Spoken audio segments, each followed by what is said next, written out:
ధర్మపురి పట్టణంలోని పురాతన తెలుగు సంస్కృత కళాశాలకు పునర్వైభవం తీసుకువచ్చేందుకు కృషి చేస్తానని ప్రభుత్వ విప్ అర్లూరి లక్ష్మణ్ కుమార్ అన్నారు.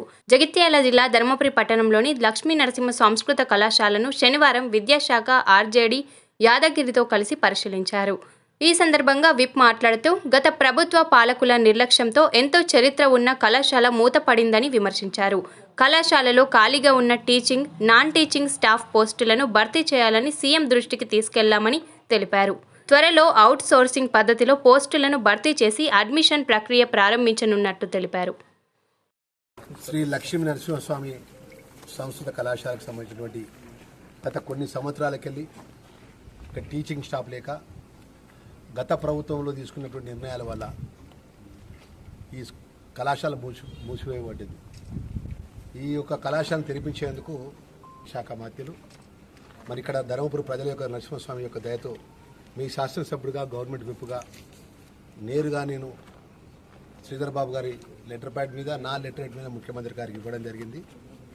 ఈ యొక్క కళాశాల కొన్ని సంవత్సరాలకు సంబంధించినటువంటి ఈ యొక్క సంస్థ కళాశాల ఎంతోమంది తెలుగు పండితులను తయారు చేసినటువంటి సరస్వత నిలయం ఇది.